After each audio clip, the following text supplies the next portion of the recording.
Bueno, cuando nosotros comenzamos la primer clase hace por allá casi un mes, si nos descuidamos, hablamos sobre la base de los fundamentos cuadrangulares. Es bueno, yo creo que muchos ya tienen conocimiento, como decíamos en la primera clase de esta materia, pero es bueno conocer versículos que respalden el por qué somos cuadrangulares, conocer los artículos de fe, cosas que a lo mejor por allí no, en las iglesias no lo vamos enseñando tan seguido, pero es bueno que tengamos pleno conocimiento de esto y para los hermanos que no, todavía quizás no tienen pleno conocimiento, que puedan hacerlo en este tiempo, ¿sí? Que podamos recordar los versículos. Siempre que predicamos decimos, podemos escuchar muchas veces hablar o escuchar una predicación sobre un mismo texto bíblico,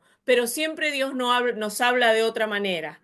En esta materia no solamente vamos a estar aprendiendo, no solamente vamos a estar escuchando, sino que nuestro corazón va a estar dispuesto a que Dios también trate con nuestra vida a lo largo de estos martes que vamos a estar juntos para poder también transmitirle a otros esas verdades que nosotros vamos a tomar conocimiento. Siempre pasa y que nos preguntan por qué somos cuadrangulares, por qué es iglesia cuadrangular. Entonces es bueno que tengamos conocimiento, que podamos explicar no solo lo principal, que es los cuatro ministerios de Cristo, que Jesucristo salva, sana, bautiza y que vuelve a buscar a su iglesia, sino que podamos respaldarlo, porque no solamente es para nosotros, también nos va a tocar a quienes están en el ministerio o quienes van a estar en el ministerio, nos va a tocar enseñarlo, nos va a tocar decirle a otros, nos va a tocar enseñarle a otros el por qué somos cuadrangulares. Bueno, la biografía de la hermana Macpherson no la vamos a volver a ver hoy, porque eso ustedes lo pueden leer. Allí tienen algunos links donde van a poder encontrar videos de la vida de la hermana Macpherson, van a poder meterse plenamente porque realmente es una historia muy apasionada la vida de ella, ¿sí? Realmente Dios la usó de tal manera que realmente apasiona cuando uno puede escuchar y puede ver y puede leer la vida de nuestra hermana Macpherson. Y para nosotras, las mujeres que nos toca ministrar o pastorear, también es bueno. Sabemos que hay doctrinas que no aceptan el ministerio de la mujer, pero es bueno saber que de la mano de una mujer, Dios usó a una mujer para que nuestra institución fuera fundada y que también podemos ministrar al igual que los hombres y podemos ser usadas de igual manera. Así que también es bueno que ustedes tomen buen conocimiento de la vida de la hermana Macpherson, porque en algún momento se va a poder encontrar quizás con alguien que le diga la mujer no tiene ministerio, o la mujer no puede predicar, o la mujer no puede ministrar, ¿sí? Para que sepamos respaldar el por qué nuestra institución acepta el ministerio de la mujer. Ah, bueno, el nombre en mi pantalla es el de mi esposo, recién me di cuenta que estaba él, el nombre de él, así que, bueno, pero quienes no me han visto el primer martes, mi nombre es Lucía y soy pastora de Zárate, así que cualquier cosa, ya sabe usted mi nombre. Bueno, habíamos visto la vida de la hermana Macpherson, habíamos visto el versículo lema que tenemos en nuestra institución y que en todas las iglesias del mundo debe estar puesto en la plataforma o en algún lugar de la iglesia. Hebreos 13:8 que dice Jesucristo es el mismo ayer y hoy y por los siglos, porque realmente es lo que respalda nuestro ministerio. Lo que Cristo hizo mientras estuvo en la tierra, también puede hacerlo ahora. Lo que Dios hizo en la antigüedad, también puede hacerlo ahora y seguramente seguirá haciéndolo hasta que venga a buscar a su iglesia. Y cuando hablamos de por qué somos cuadrangulares, habíamos visto que en Ezequiel 1, del 4 al 10, no los vamos a leer ahora, lo estamos repasando, está la visión que la hermana Macpherson recibió cuando comenzó entonces e instituyó la doctrina cuadrangular, ¿sí? Lo que Dios le habló, lo que Dios le mostró y explicó en el momento que estaba predicando en una campaña, cuando ella recibe esta visión, entonces explica de esta manera los cuatro rostros. Mire, voy a intentar compartir pantalla porque encontré, si no lo llamo a Marcos, porque él anda por ahí y me va a ayudar. A ver si estoy bien, porque no voy a poder, me parece.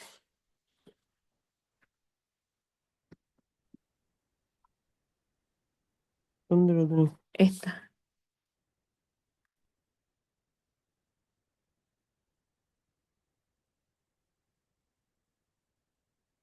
¿Se puede achicar eso o no? ¿Esto?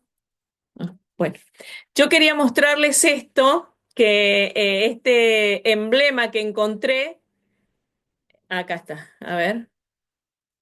Quería mostrarles este emblema porque me pareció muy bueno para que tengamos todo junto y podamos verlo.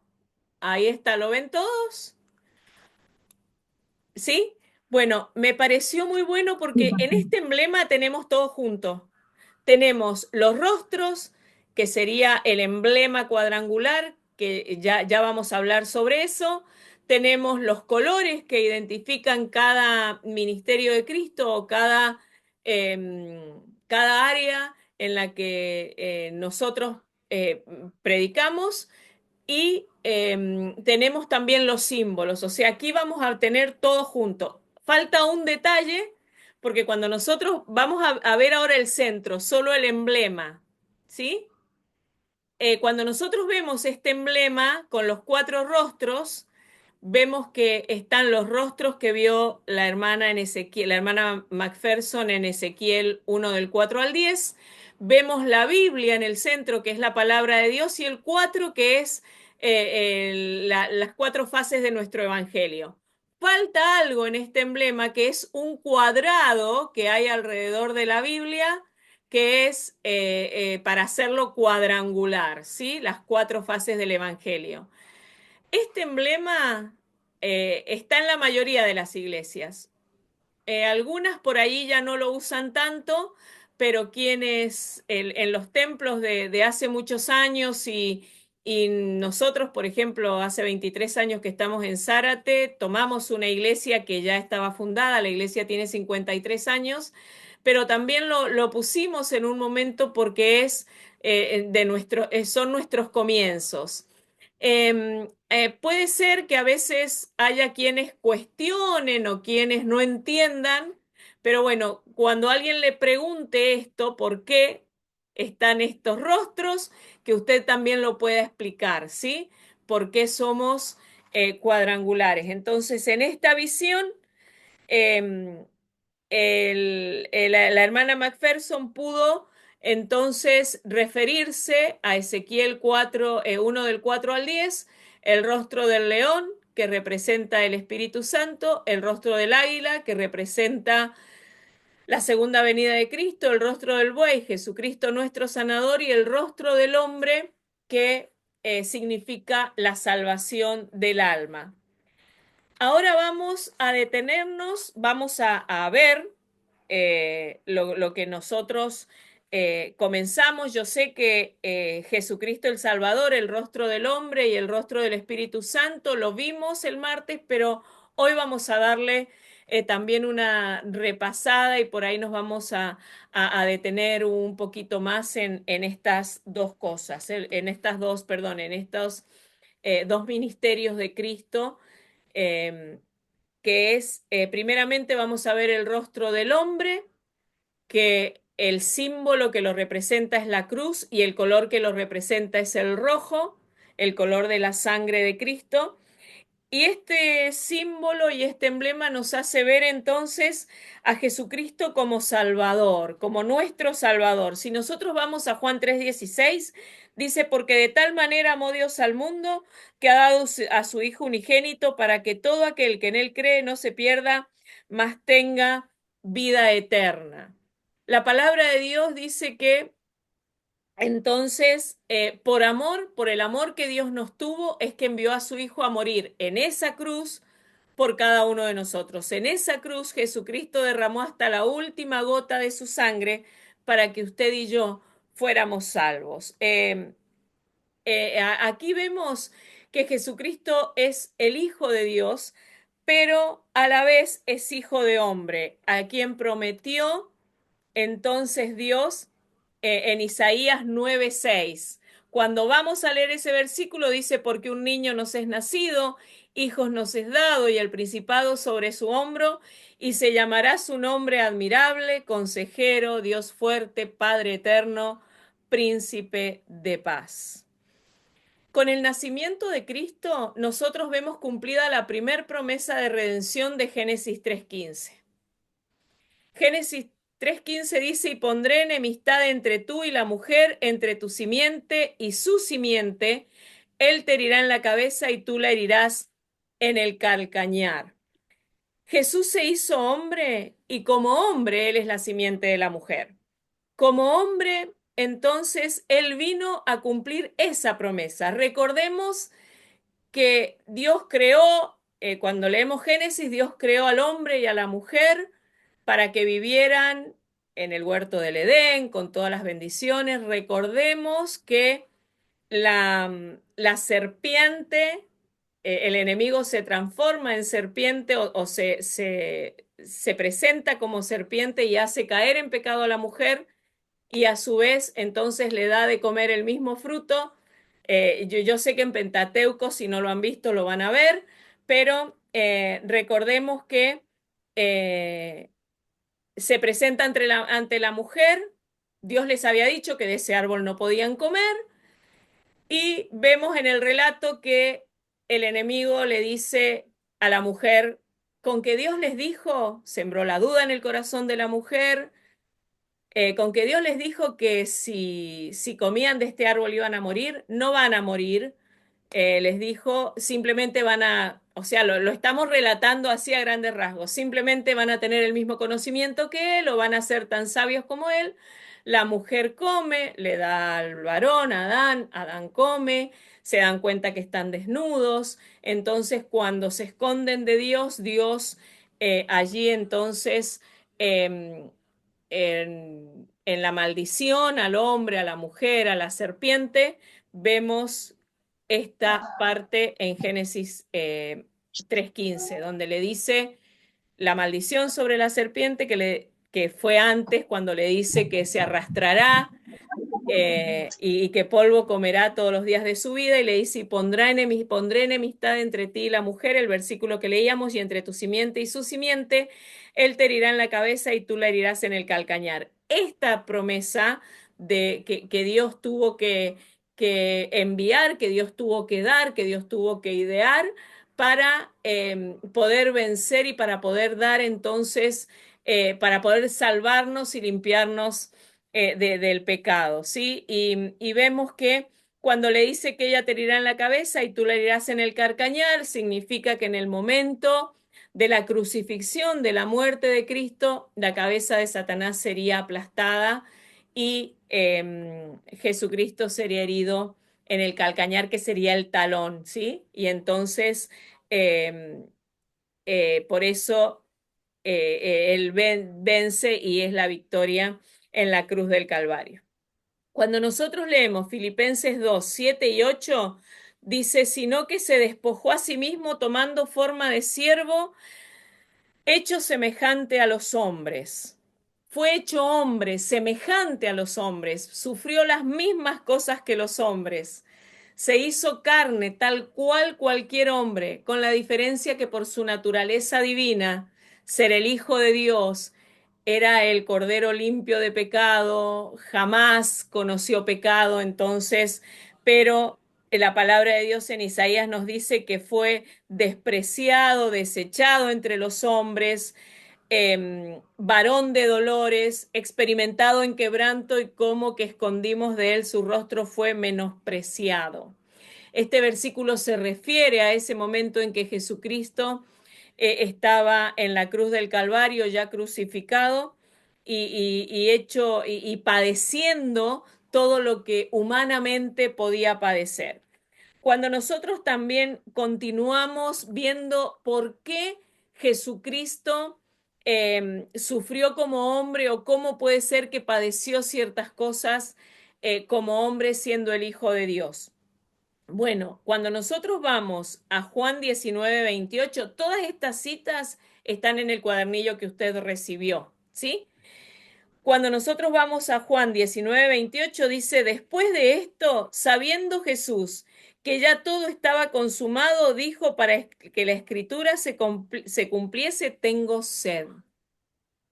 Es una señal de Jesucristo humano, de Jesucristo hombre.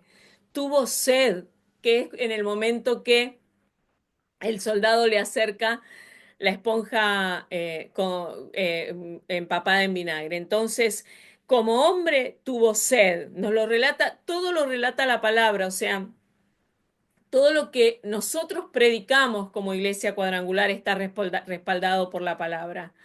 No le hemos sacado versículos como otras doctrinas, no le hemos agregado versículos ni libros como otras doctrinas. La palabra de Dios, como fue escrita, en la iglesia cuadrangular la predica. Cuando vamos a Lucas 4:2, dice, por 40 días y era tentado por el diablo y no comió nada en aquellos días pasados, los cuales tuvo hambre. Recordemos que cuando nosotros leemos todo el contexto de estos versículos, vemos que cuando Jesucristo fue tentado en el desierto, fue tentado por el diablo y una de las tentaciones o una de las veces que se dirige a él tentándolo, le dijo, si eres el Hijo del Hombre, haz que estas piedras se conviertan en pan.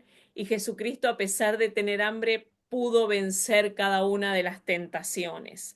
Entonces, fue tentado por 40 días, tuvo hambre, pero pudo vencerlo porque era el Hijo de Dios. Humanamente tenía hambre, pero también su naturaleza divina hizo que pudiera vencerlo. Juan 4:6 dice, y estaba allí el pozo de Jacob.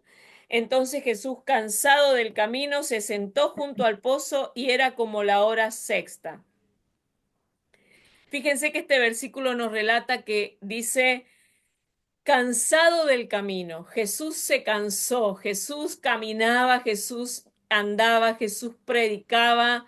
Recordemos que andaba caminando porque no tenía otro medio de movilidad y se cansaba, sí, se cansaba porque era humano. En su naturaleza humana se cansaba, pero él podía seguir y continuar y fortaleciéndose en Dios. Vemos que en Mateo 26:38 Jesús le dijo, mi alma está muy triste hasta la muerte. Quedaos aquí, velad conmigo. Cuando le dice a los discípulos que se queden, que velen, que oren, estaba entristecido. Vemos aún con la muerte de Lázaro en el relato que Jesús lloró en su naturaleza humana. Todos estos versículos nos demuestran que él era humano, ¿sí? En su naturaleza humana. Isaías 53:4 y 6 dice, ciertamente llevó él nuestras enfermedades y sufrió nuestros dolores, y nosotros le tuvimos por azotado, por herido de Dios y abatido, mas él herido fue por nuestras rebeliones, molido por nuestros pecados, el castigo de nuestra paz fue sobre él, y por sus llagas fuimos nosotros curados. Dice el versículo 6, todos nosotros nos descarriamos como ovejas, cada cual se apartó por su camino, mas Jehová cargó en él el pecado de todos nosotros. Jesucristo murió, Jesucristo entregó su vida en la cruz del Calvario, Jesucristo humano, Jesucristo hecho hombre, fue colgado en la cruz, derramó hasta la última gota de su sangre, sufrió los dolores, todas las enfermedades. La palabra de Dios dice que fue herido por cada una de nuestras rebeliones. O sea, Jesús, hombre, murió. Pero después también vemos Hechos 1:3, dice a quienes también, después de haber padecido, se presentó vivo con muchas pruebas indubitables, apareciéndoseles durante 40 días y hablándoles acerca del reino de Dios. Como hombre, resucitó, como hombre, se presentó delante de los discípulos otra vez. Y en Hechos 1:9 Dice, y habiendo dicho estas cosas, viéndolo ellos, fue alzado y le recibió una nube que le ocultó de sus ojos. Fue glorificado, intercede por cada uno de nosotros delante de Dios. Hebreos 2:18 dice, has amado la justicia y aborrecido la maldad, por lo cual te ungió Dios, el Dios tuyo, con óleo de alegría más que a tus compañeros. Fue glorificado, fue puesto en un lugar de excelencia, fue puesto en el lugar más alto porque era el Hijo de Dios hecho hombre. Entonces la salvación representa el proyecto, dice el apunte, representa el proyecto más grande que Dios haya iniciado. La salvación de nuestras vidas, fíjense que Dios pudo crear el mundo con una palabra. Creó al hombre por su aliento de vida.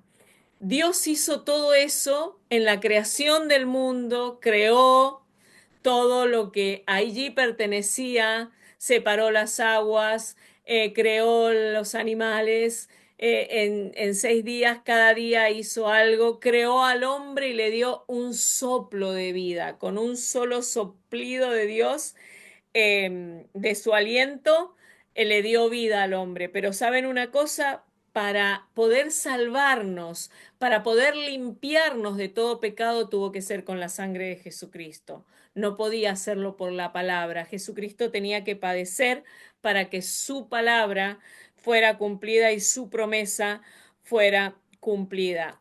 El, el, la entrega más grande fue entregar a su hijo, a su único hijo, a morir en una cruz. Cuando nosotros leemos el relato de la muerte de Jesucristo, podemos ver que en el momento que Jesús dice, Padre, ¿por qué me has desamparado? Es porque era tal el dolor que Dios Padre tuvo que apartar su vista de Jesucristo para que por el pecado que él estaba cargando y por el dolor el padecimiento de su Hijo en la cruz del Calvario.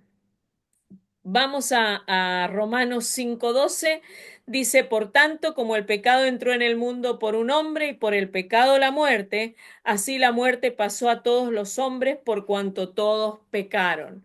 Recordemos que el pecado entró en el mundo cuando Adán y Eva pecaron. Por un hombre, por el hombre entró y fue ocasionado por la caída de ellos en en el huerto del Edén. Entonces, vemos que eh, por ese pecado entró la muerte. O sea, la palabra de Dios se cumplía cuando les dijo, si comen del árbol del bien y del mal, morirán. No murieron físicamente, pero sí murieron espiritualmente. Era necesario esta promesa de redención de Génesis 3:15 para que el hombre pudiera vivir eternamente, para que nuestra alma pudiera vivir eternamente, ¿sí? Entonces, vemos que, como acá está el relato que hablábamos hace un rato, que la serpiente toma forma de... hoy nosotros decimos era una manzana, no se sabe qué fruto era, pero sabemos que el relato de la Biblia es real. Quizás hay detalles que no conocemos, quizás hay pequeñas cosas que no conocemos, pero lo que nosotros leemos en la palabra es real y verdadero para cada para cada una de nuestras vidas. Todo hombre, entonces, como el pecado entró en el mundo por un hombre, todos somos pecadores. Si no, acá el apunte dice, no nos convertimos en pecadores por practicar el pecado. Somos pecadores hasta el momento que aceptamos a Cristo. Por eso leíamos hace un rato el versículo que por cuanto todos pecamos y están destituidos de la gloria de Dios, no pecamos entonces por práctica, sino que no solamente por práctica, sino también que nuestro interior, nuestra naturaleza es una naturaleza pecaminosa. Ya nacemos con el pecado y necesitamos ser salvados y limpiados por la sangre de Jesucristo. Génesis 3:15, el versículo que leíamos, es la promesa de redención, cuando Dios provee entonces un Salvador inmediatamente entonces pronunció la maldición sobre la creación en consecuencia de la caída del hombre. Había algo, la sangre de ningún hombre podía limpiar o podía actuar como para salvación de las almas. Solamente la sangre de Jesucristo era la que nos iba a limpiar de todo pecado. Cuando nosotros leemos 2 Corintios 5:21, dice: al que no conoció pecado, por nosotros lo hizo pecado, para que nosotros fuéramos hechos justicia de Dios en él. ¿Somos dignos de la salvación? No somos dignos, pero la sangre de Jesucristo derramada en la cruz del Calvario nos hace dignos de alcanzar esa salvación que solamente Dios puede darnos. Es decir, cuando nosotros prestamos atención y escudriñamos este versículo, vemos que se refiere directamente a Jesucristo, porque dice: el que no conoció pecado. Jesucristo no conoció pecado, pero por nosotros llevó cada pecado en la cruz del Calvario. ¿Para qué? Para que nosotros fuéramos hechos justos por Él.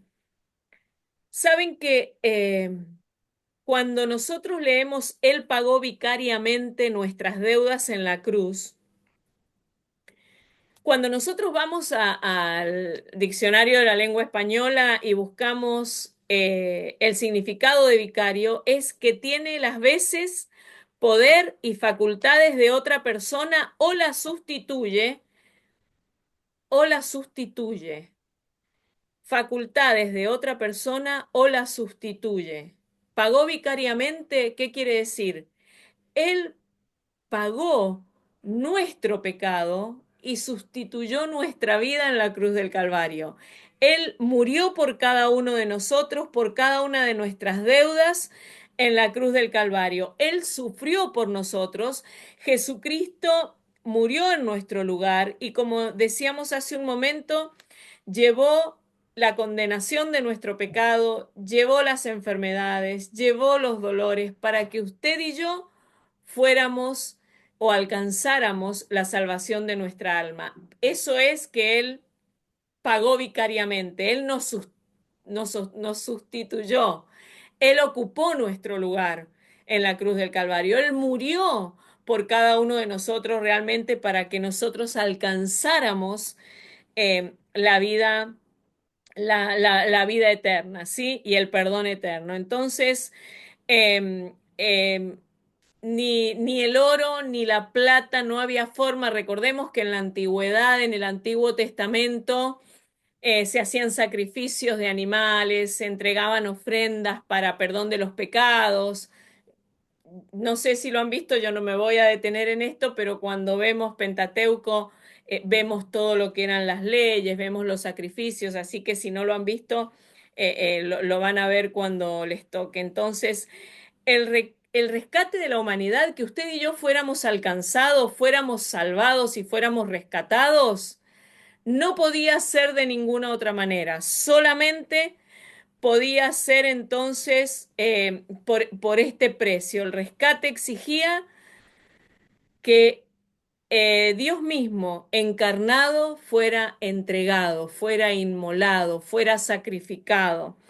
Y todos los efectos de la maldición perdieron potencia y dominio sobre el creyente, y fuimos rescatados entonces por el poder de la sangre purificadora de Jesucristo. Esto quiere decir que Él pagó vicariamente nuestras deudas, que Él se entregó por nosotros, Él ocupó nuestro lugar. Cuando nosotros vamos a Hebreos 7:25, dice la palabra de Dios: por lo cual puede también salvar perpetuamente a los que por Él se acercan a Dios, viviendo siempre para interceder por ellos. Vemos que cuando Jesucristo resucita, asciende a los cielos y está sentado a la diestra de Dios, y es el único que puede interceder por nosotros. Es el único, dice la palabra de Dios, viviendo siempre para interceder por ellos. Sabemos que hay doctrinas que creen que muchos pueden interceder ante Dios por ellos, pero nosotros sabemos que la palabra dice que el único intercesor entre Dios y los hombres es Jesucristo, quien murió, quien entregó su vida por nosotros y quien entonces está sentado a la diestra de Dios. Vamos a leer Filipenses, o después ustedes lo ven, Filipenses 2 9 al 11 dice, por lo cual Dios también lo exaltó hasta lo sumo y le confirió el nombre que es sobre todo nombre. No para que el nombre perdón, para que en el nombre de Jesús se doble toda rodilla de los que están en el cielo y en la tierra y debajo de la tierra, y toda lengua confiese que Jesucristo es Señor para gloria de Dios Padre. El único que puede salvarnos es Jesucristo. El único a quien Dios le ha dado la autoridad al sentarse a su diestra a interceder por cada uno de nosotros es Jesucristo.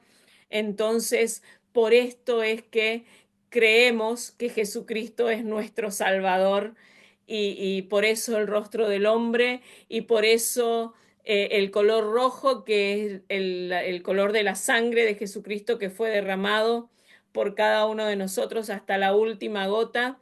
Y hay algo que a mí me impacta y es que realmente una persona puede perder hasta la última gota de su sangre, ¿sí? Porque dice que ya de sus heridas brotaba agua. Y a mí me tocó, muy cortito de contar, me tocó vivir el testimonio en la vida de mi mamá que tuvo cáncer, bueno, se enfermó, estuvo internada y mi mamá perdió, antes de partir, perdió hasta la última gota de su sangre y ya en la pinchadura salía agua. Y eso siempre se me quedó grabado. O sea, no es simplemente que él perdió hasta la última gota de su sangre un dicho. Una persona, un hombre, una mujer puede perder hasta la última gota de su sangre. Y es lo que Jesucristo hizo por usted y por mí. En esa cruz derramó hasta la última gota de su sangre para que usted y yo pudiéramos entonces alcanzar la salvación de nuestra alma y pudiéramos tener la vida eterna. El segundo rostro que vemos, el rostro del león, que está identificado, eh, perdón, el segundo rostro que vemos entonces es el del león, el símbolo es la paloma y el color es el amarillo, que es nos habla sobre el bautismo del Espíritu Santo, ¿sí? Eh, entonces, el símbolo es la paloma, en el emblema es la cara del león y el color de nuestra bandera es el amarillo. Cristo, entonces, cuando nosotros vamos a Hechos 2:4, dice, y fueron todos llenos del Espíritu Santo y comenzaron a hablar en otras lenguas, según el Espíritu les daba que hablasen. En este momento vemos nosotros cómo Jesucristo, Cristo nos bautiza con el Espíritu Santo y ministra de esta manera nuestro espíritu. En, eh, comenzamos a tener esa relación de nuestro espíritu y el espíritu de Dios. Se unen y podemos tener esa intimidad, esa relación. Apocalipsis 5:5 dice, y uno de los ancianos me dijo, no llores, he aquí el león de la tribu de Judá, la raíz de David ha vencido para abrir el libro y desatar los 7 sellos. Vemos que Jesucristo en la palabra de Dios es llamado el león de Judá, quien va a abrir los 7 sellos en el momento que relata Apocalipsis, cuando el libro se abra. También vemos en Proverbios 30:30, el león fuerte entre todos los animales que no vuelve atrás por nada. El león es el símbolo de poder. El león, cuando podemos ver documentales, que el león enfrenta a quien sea y que nadie se anima a enfrentarlo porque sabe que tiene ese poder y esa fuerza que no la tiene.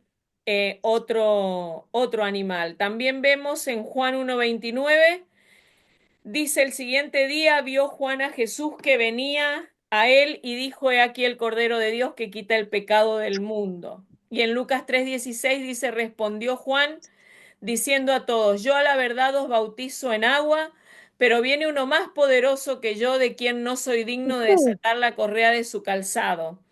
Él os bautizará en Espíritu Santo y fuego.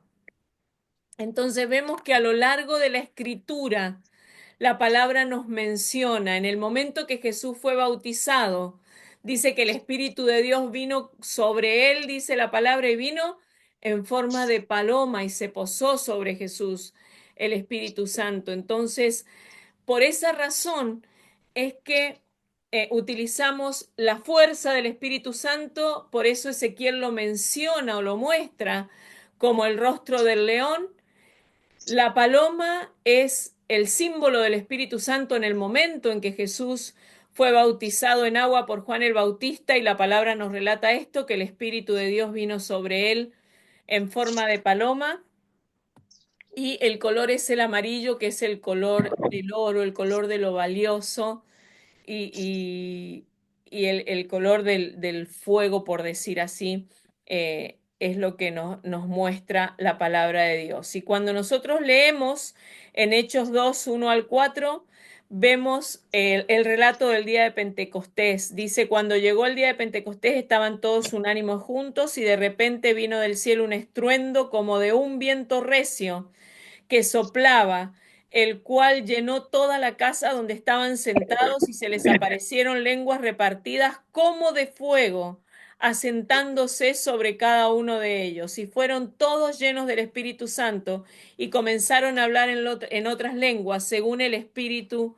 les daban que hablasen. Cuando nosotros leemos estos versículos del día de Pentecostés y pensamos en lo maravilloso que fue ese día, cuando la promesa de Jesús, de enviar un consolador, se veía cumplida, cuando las personas pudieron comenzar a hablar en otras lenguas, y cuando dice que solamente vino un viento recio sobre ellos y que las lenguas como de fuego comenzaron a depositarse sobre ellos y comenzaron entonces a hablar en otras lenguas. Pero dice algo más, dice: según el Espíritu les daba que hablasen. No hablaban lo que ellos querían, hablaban lenguas que el Espíritu ponía en ellos. El Espíritu da las lenguas. Muchas veces vemos personas que puedan imitar, vemos personas que puedan fingir, pero cuando podemos hablar en otras lenguas, según el Espíritu nos da que hablemos, eso es lo que cada uno de nosotros debemos buscar cada día, vivir la experiencia de Pentecostés, quizás no de la misma manera, pero sí buscar ese momento en que nuestro espíritu y el Espíritu de Dios se unen, en que nuestro espíritu y el Espíritu de Dios se comunican, y que es el Espíritu de Dios mismo quien pone en nosotros esas lenguas y quien nos da para las lenguas que podemos hablar y que podemos honrar a Dios, y que nuestro espíritu, dice el apóstol, se edifica. En Hechos 8:15 al 17 dice: los cuales, habiendo venido, oraron por ellos para que recibiesen el Espíritu Santo, porque aún no había descendido sobre ninguno de ellos, sino que solamente habían sido bautizados en el nombre de Jesús. Entonces les imponían las manos y recibían el Espíritu Santo. Cuando nosotros aceptamos a Cristo, aceptamos en nuestro corazón, cuando hacemos nuestra oración de confesión de fe, cuando conocemos al Señor, cuando llegamos a su presencia, recibimos el Espíritu Santo. Pero la evidencia inicial del Espíritu Santo en nuestras vidas es el hablar en lenguas. Y estos versículos lo dice: habían sido bautizados con el Espíritu Santo, pero dice que entonces imponían sus manos sobre ellos para que ellos recibieran al Espíritu Santo. Esto es importante. No vamos a preguntar ahora quién ha recibido, quién habla en lenguas, quién no, pero es importante que cada uno de nosotros busquemos y busquemos la evidencia inicial del Espíritu Santo, que es el hablar en lenguas, porque edifica nuestro espíritu.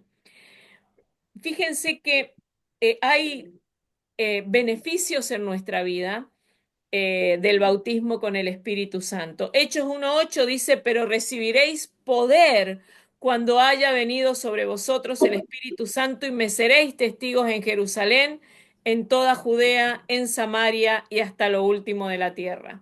Este versículo dice, recibiréis poder. Ese poder que Dios da a nuestras vidas para poder hablar de las cosas de Dios, para poder servirle, para poder cumplir con el mandamiento que Dios haya puesto en nuestra vida, para hacer lo que Dios nos mandó. Entonces, cuando somos bautizados con el Espíritu Santo, cuando recibimos el bautismo y la evidencia del hablar en lenguas, entonces recibimos ese poder que Dios da a nuestras vidas para poder hacer entonces todo lo que Él nos manda, para tener esa autoridad, para poder ministrar, para poder llevar su palabra, para todo lo que nosotros debamos hacer y el Señor nos llame a hacer. Hechos 2:14 dice, entonces Pedro, poniéndose en pie con los 11, alzó la voz y les habló diciendo, varones judíos y todos los que habitáis en Jerusalén, esto os sea notorio y oíd mis palabras. Dice que en este momento Pedro se paró y comenzó a hablar y comenzó a hablar de las palabras de Dios y comenzó a hablarle a quienes estaban allí. ¿Y saben por qué? Porque el Espíritu Santo, el bautismo del Espíritu Santo en nuestras vidas, nos da ese valor para poder pararnos, para poder hablar, para poder predicar, para poder enfrentar todo lo que debamos hacer, para poder orar por los enfermos, para poder servir al Señor donde el Señor nos mande. Nos da el bautismo en el Espíritu Santo en nuestras vidas, nos da el poder, nos da el valor. Y Hechos 4:13 dice, entonces viendo el denuedo de Pedro y de Juan y sabiendo que eran hombres sin letras y del vulgo, se maravillaban y les reconocían que habían estado con Jesús. Nos da ese poder hablar, nos da ese poder hablar de las cosas de Dios. El Espíritu Santo es quien trae a nuestra memoria todo lo que hemos leído, todo lo que hemos aprendido, todo lo que hemos estudiado, todo lo que hemos escudriñado de la palabra. El Espíritu Santo lo trae a nuestra mente y a nuestro corazón y nos da la elocuencia para poder hablarlo, para poder decirlo, para poder transmitir lo que Dios quiere que transmitamos. Entonces, cuando recibimos esa evidencia inicial, cuando somos bautizados con el Espíritu Santo, recibimos poder, recibimos valor, recibimos elocuencia y podemos servir al Señor con todo nuestro corazón, pero también de la forma en que Dios quiere que lo hagamos. Cuando hay algo en lo que yo quizás me voy a detener un poquito más y es la diferencia entre los dones del Espíritu Santo y el fruto del Espíritu Santo. Muchas veces escuchamos los frutos del Espíritu. Todos o la mayoría sabemos que el fruto es uno y quienes hemos sido alumnos en la escuela dominical en nuestra niñez o quienes hemos sido maestros, lo representamos siempre con un racimo de uva. El racimo es uno, los granos forman ese racimo. Y de la misma forma, el fruto del Espíritu es uno. La palabra de Dios en Gálatas 5, 22 o 23 dice más, el fruto del Espíritu es amor, gozo, paz, paciencia, benignidad, bondad, fe, mansedumbre, templanza. Contra tales cosas no hay ley. Pero la palabra dice, Él es fruto del Espíritu. El fruto es uno. Cuando leemos 1 Corintios 12, 8 al 10, dice, porque a este es dada por el Espíritu palabra de sabiduría, a otro palabra de ciencia según el mismo Espíritu, a otro fe por el mismo Espíritu, a otro dones de sanidades por el mismo Espíritu, a otro el hacer milagros, a otro profecía, a otro discernimiento de espíritus, a otros diversos géneros de lengua y a otro interpretación de lenguas. Pero dice, porque a este es dada por el Espíritu. A cada uno el Espíritu da el don que es necesario que se manifieste en la vida de esta persona en ese momento. Fíjense que cuando nosotros vamos a ver la diferencia entre los dones, entre dones y fruto del Espíritu Santo, tenemos que tener algo presente. Los dones del Espíritu tienen que ver con la capacidad espiritual, es decir, lo que uno puede hacer cuando sirve al Señor. ¿Qué es lo que podemos hacer según el versículo de Primera de Corintios 12:8? Podemos, bueno, hablamos en lengua, podemos dar palabra de sabiduría, podemos poner de manifiesto el don de la fe, podemos el don de sanidad, podemos orar por los enfermos y que los enfermos se sanen, tener el don de sanidad, a otro el de hacer milagros, a otro profecía. Los dones entonces recuerde que es la capacidad espiritual, lo que uno entonces puede hacer en el servicio al Señor. Es lo que, recuerda esta palabra, es lo que hacemos para Dios, es lo que podemos hacer en nuestro servicio. Los dones, el fruto, perdón, del Espíritu tiene que ver con mi carácter espiritual, tiene que ver con lo que yo soy en el Señor, con lo que yo soy. Los dones tienen que ver con lo que yo hago para Dios. El fruto tiene que ver con lo que yo soy para Dios. Los dones entonces son recibidos, decíamos recién, como resultado del bautismo en el Espíritu Santo, ¿sí? El Espíritu Santo nos bautiza, recibimos el hablar en lenguas, que es la primera manifestación, y de allí en más el Señor nos usa o nos da el don en el momento que lo necesitamos. Interpretación de lenguas, sabiduría, ciencia, fe, sanidad, milagros, en el momento que necesitamos que ese milagro opere en nuestra vida. Dios nos lo da, no es cuando yo quiera tenerlo. Dios me lo da para que opere en el momento que es necesario. El fruto es el resultado de mi nuevo nacimiento, del nuevo nacimiento y de permanecer en Cristo. Los dones, decíamos recién, son recibidos instantáneamente en el momento que somos bautizados con el Espíritu Santo, pero el fruto se va desarrollando en mi vida a medida que voy caminando en el Señor. ¿Sí? Mas el fruto del Espíritu es amor, gozo, paz, paciencia, benignidad, bondad, fe, mansedumbre, templanza. En el momento que aceptamos a Cristo y somos bautizados, no comenzamos a tener todas estas cosas en nuestra vida. Las vamos trabajando, vamos orando, le vamos pidiendo al Señor que nos transforme. Entonces los dones entonces el fruto, perdón, es a medida que yo voy caminando en el camino del Señor y voy cambiando y voy viviendo entonces las cosas y voy clamando al Señor para que cambie mi vida y me dé esos frutos, me dé esa paciencia que muchas veces cuesta, me dé ese amor, me dé esa templanza, me dé esa benignidad, me dé esa bondad.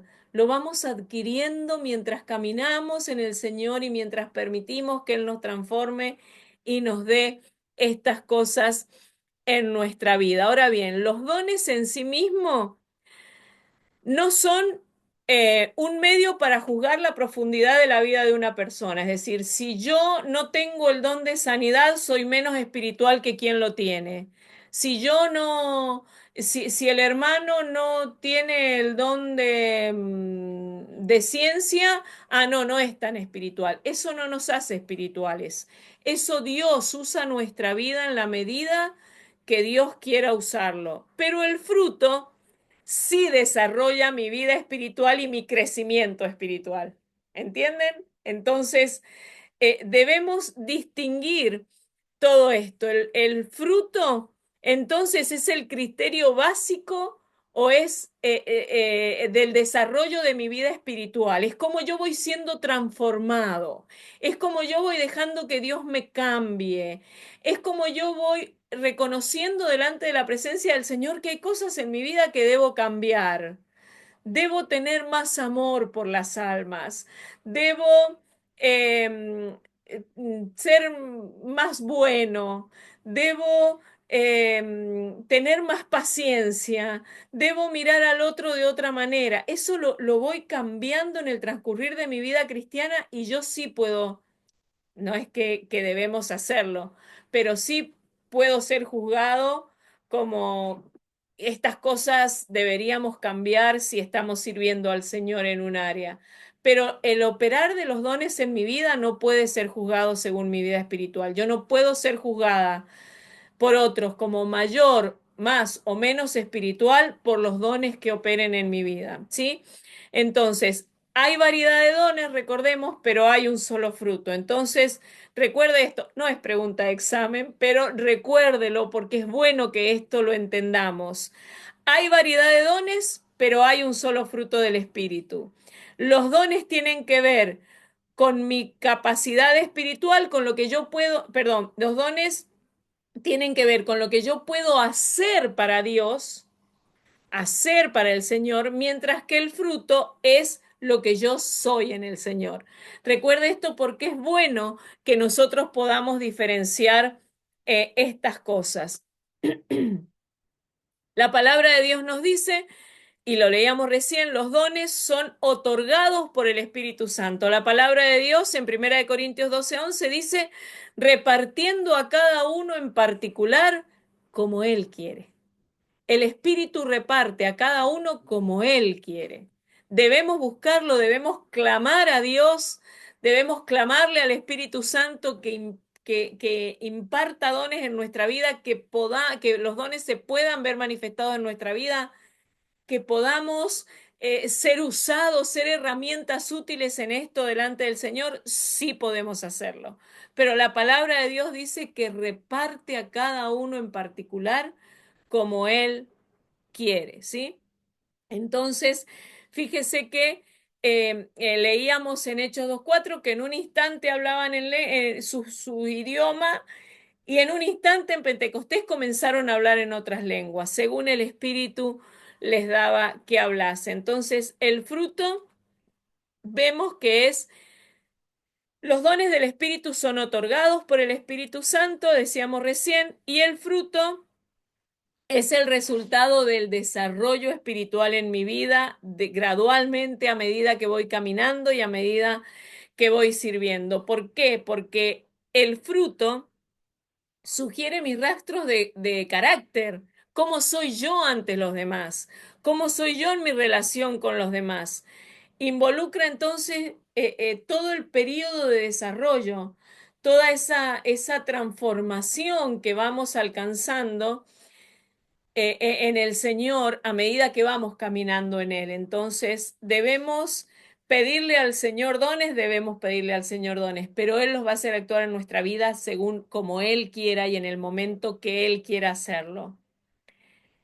Y el fruto entonces, clamemos a Dios que nos dé paciencia, que nos dé bondad, que nos dé benignidad, que nos dé fe, que nos dé templanza, que podamos ser transformados cada día, no solo por nosotros mismos, porque yo decía, podemos ser juzgados por nuestro fruto, pero también es lo que los demás ven en nosotros. Yo puedo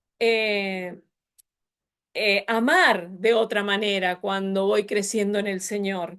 Yo puedo tener más bondad para los demás, puedo tener más paciencia o muchas veces usted no ha escuchado, solo usted puede aguantar esto, porque demostramos a los demás, no,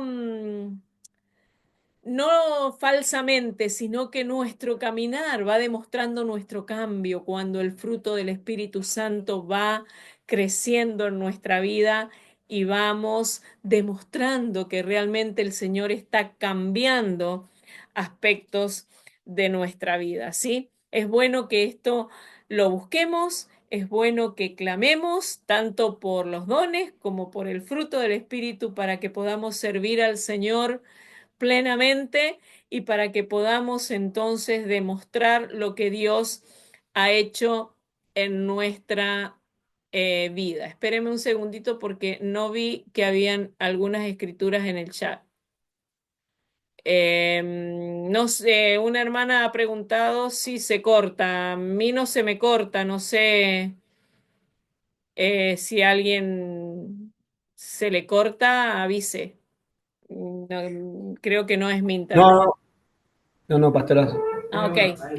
Bueno, vamos a ver en cuanto a los símbolos del Espíritu Santo. Mateo 3:16 dice, y Jesús después que fue bautizado, que es lo que hablábamos hace un momento, subió luego del agua y he aquí que los cielos fueron abiertos y vio al Espíritu de Dios que descendía como paloma y venía sobre él.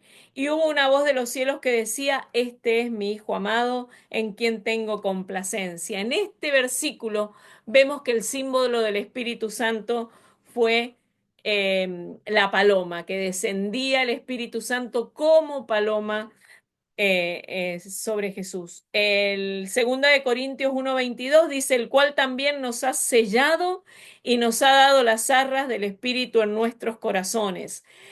Muchas veces escuchamos que el Espíritu Santo como un sello en nuestra vida, como un sello en nuestro corazón. Primera de Samuel 16:13 dice, y Samuel tomó el cuerno del aceite y lo ungió en medio de sus hermanos. Desde aquel día en adelante el Espíritu de Jehová vino sobre David. Se levantó luego Samuel y se volvió a Ramá. En estos versículos vemos el símbolo del Espíritu de Dios como aceite, ¿sí? Como el aceite derramado, la unción, cuando, recordemos, cuando se ungía a los sacerdotes, al sumo sacerdote dice que se ungía ese aceite fresco y era la unción de Dios sobre su vida, así que otro símbolo del Espíritu Santo es el Pastora, aceite. Sí, pastora, sí. puede por favor decir la cita bíblica de Si tienen según? el apunte, están las citas, están en el apunte. Ah, bueno, Segunda de Corintios perfecto, sí, 1:22, primer libro de Samuel 16:13. Los tienen en el listo. apunte que les han pasado. Por eso no me detengo a dar citas porque he buscado las que me he basado en las que están en el libro. Hechos 2:3 dice, y se le aparecieron lenguas repartidas como de fuego asentándose sobre cada uno de ellos. Vemos que en aquel momento, en Pentecostés, se les aparecieron lenguas repartidas como de fuego. El fuego también es un símbolo del Espíritu Santo. Y Mateo 3:11 dice, yo a la verdad os bautizo en agua para arrepentimiento, pero el que viene tras mí, cuyo calzado, la leímos recién esta cita, yo no soy digno de llevar, es más poderoso que yo, él os bautizará en Espíritu Santo y fuego. Juan el Bautista hablando de Jesucristo, ¿sí? Zacarías 10 dice la palabra de Dios, 10:1 dice, pedid a Jehová lluvia en la estación tardía, Jehová hará relámpagos y os dará lluvia abundante y hierba verde en el campo de cada uno. Joel 2:23, vosotros también, hijos de Sión, alegraos y gozaos en Jehová vuestro Dios, porque os ha dado la primera lluvia a su tiempo y hará descender sobre vosotros lluvia temprana y tardía como al principio. También aquí el símbolo del Espíritu Santo es la lluvia temprana y tardía, ¿sí? Ezequiel 37:9 y me dijo, profetiza al Espíritu, profetiza, hijo de hombre, y di al Espíritu, así ha dicho Jehová el Señor, Espíritu, ven de los cuatro vientos y sopla sobre estos muertos y vivirán. También el viento, el soplo, es símbolo del Espíritu Santo. Recordemos que en Pentecostés dice que entró el viento, un viento que aparecieron después las lenguas repartidas como de fuego y que allí entonces todos comenzaron a hablar en otras lenguas. Juan 7:38 y 39, el que cree en mí, como dice la Escritura, De su interior correrán ríos de agua viva. Esto dijo el Espíritu que habían de recibir los que creyesen en él, pues aún no había venido el Espíritu Santo, porque Jesús no había sido aún glorificado. Ríos de agua viva, como ríos de agua viva también es un símbolo del Espíritu Santo. Isaías 44:3 dice, porque yo derramaré aguas sobre el sequedal y ríos sobre la tierra árida. Mi espíritu derramaré sobre tu generación y mi bendición sobre tus renuevos. Efesios 1:14, que es las arras de nuestra herencia hasta la redención de la posesión adquirida para alabanza de su gloria. Las arras del espíritu. También esto es un símbolo.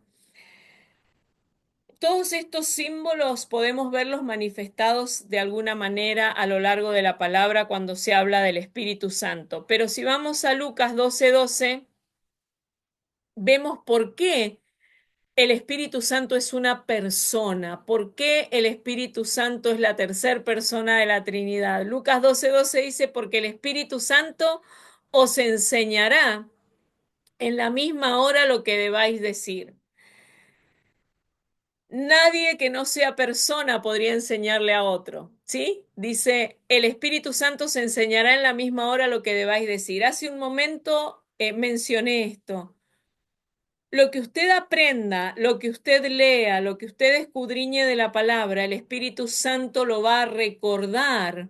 Eso que el mismo Espíritu le enseñó cuando escudriñó la palabra, eso mismo el Espíritu Santo lo va a traer cuando usted deba hablar, ¿sí?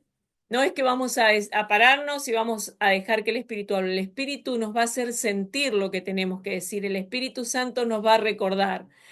Mire, cuando estudiamos aún para un examen, todo lo que podamos leer, todo lo que podamos masticar, todo lo que podamos aprender de la palabra en el momento del examen, el Espíritu Santo lo va a traer a nuestra mente cuando debamos responder y lo va a recordar, porque es una persona que nos ayuda en cada momento, que nos sostiene y que la palabra dice que nos enseñará en la misma hora que debamos hablar. Entonces, confíe en que el Espíritu Santo va a traer a su mente todo lo que tenga que decir, todo aquello que usted ha escuchado, todo aquello que usted ha estudiado, todo aquello que usted ha leído y ha masticado de la palabra de Dios, el Espíritu Santo lo va a traer a su mente en el momento en que deba hablar las cosas de Dios. Juan 14:16-17 dice, y yo rogaré al Padre y os dará otro consolador para que esté con vosotros para siempre, el Espíritu de verdad, al cual el mundo no puede recibir porque no lo ve ni le conoce, pero vosotros le conocéis porque mora con vosotros y estará con vosotros. Este versículo habla también de que es una persona. Jesús prometió un consolador, alguien que estaría a nuestro lado cada día de nuestra vida y alguien que moraría con nosotros y que estaría con nosotros en cada momento de nuestra vida. Y esto solamente puede hacerlo una persona que no vemos, pero una persona que sentimos, que sabemos que está a nuestro lado y que es quien nos socorre y es quien nos acompaña. Efesios 4:30 dice, no contristéis al Espíritu Santo de Dios con el cual fuisteis sellados. Aquí vemos también un símbolo, el sello del Espíritu Santo, ¿sí? Y no contristéis al Espíritu Santo de Dios con el cual fuisteis sellados para el día de la redención. No contristéis al Espíritu. Esto también nos demuestra que es una persona. No hagas nada que entristezca al Espíritu Santo. No hagas nada que pueda hacer que el Espíritu Santo se sienta mal. Solo las personas pueden vivir esto. Solo las personas pueden sentir de esta manera. Por eso sabemos que el Espíritu Santo es una persona porque la Biblia, la palabra de Dios nos dice en distintos versículos estas demostraciones de esta verdad para nuestra vida. Ahora bien, ¿hay condiciones para recibir el bautismo con el Espíritu Santo? Hay condiciones y las vamos a ver a través de la palabra de Dios en este momento. Dice Santiago 4:10, humillaos delante del Señor y Él se exaltará. La primer condición es humillarnos delante de la presencia de Dios. Es saber que sin Él no somos nada, que sin Él nada podemos hacer. Y siempre en las oraciones reconocemos esto cuando nos humillamos delante de Dios. Señor, sin tu Espíritu Santo en nuestra vida no hacemos nada.